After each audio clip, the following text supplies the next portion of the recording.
Commercial gas ದರ ಬೆನ್ನಲ್ಲೇ auto LPG hike ಆಗಿದೆ. ಏಕಾಏಕಿ ದರ ಹೆಚ್ಚಳಕ್ಕೆ ಆಟೋ ಚಾಲಕರು ತಮ್ಮ ಆಕ್ರೋಶವನ್ನು ಹೊರಹಾಕಿದ್ದಾರೆ.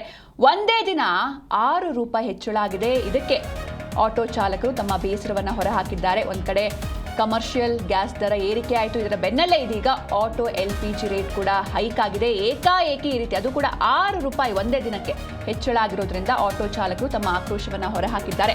ಒಂದೇ ದಿನ 6 ರೂಪಾಯಿ ಹೆಚ್ಚಳ ಮಾಡಿರೋದಕ್ಕೆ ಬೇಸರವನ್ನ ವ್ಯಕ್ತಪಡಿಸ್ತಾ ಇದ್ದಾರೆ. ಮೊದಲು ರೇಟ್ ಎಷ್ಟಿತ್ತು ಅಂತ ನೋಡ್ತಾ ಹೋಗೋದಾದ್ರೆ 89.35 ರೂಪಾಯಿ ಇತ್ತು. ಈಗ ಎಲ್ಪಿಜಿ ದರ ಈಗ 95.08 ರೂಪಾಯಿ ಆಗಿದೆ. ಹೀಗಾಗಿ ನಮ್ಮ ಸಮಸ್ಯೆ ಆಲಿಸುವಂತಹ ಕೆಲಸ ಆಗ್ತಾ ಇಲ್ಲ ಅಂತ ಬೇಸರವನ್ನ ಹೊರಹಾಕಿದ್ದಾರೆ.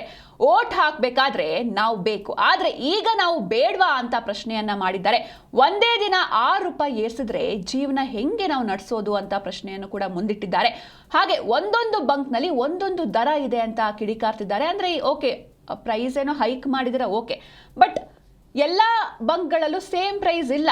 ಅವ್ರಿಗೆ ಮನಸ್ಸಿಗೆ ಬಂದಷ್ಟು ರೇಟ್ನ ಡಿಸ್ಪ್ಲೇ ಮಾಡ್ತಾ ಇದ್ದಾರೆ. ಈ ರೀತಿ ಆದರೆ ನಾವು ಜೀವನ ಹೆಂಗೆ ನಡೆಸೋದು? ಒಂದೇ ದಿನ 6 ರೂಪಾಯಿ ಹೆಚ್ಚಳ ಆಗಿದೆ. ಹೀಗಾಗಿ ನಾವು ಹೇಗೆ ನಮ್ಮ ಜೀವನವನ್ನು ಸಾಗಿಸ್ಬೇಕು ಅಂತ ತಮ್ಮ ಬೇಸರವನ್ನು ಹೊರಹಾಕಿದ್ದಾರೆ. ಈ ಹಿಂದೆ 89.35 ರೂಪಾಯಿ ಇತ್ತು, ಆದರೆ ಇದೀಗ 95.08 ರೂಪಾಯಿ ಏರಿಕೆ ಆಗಿದೆ.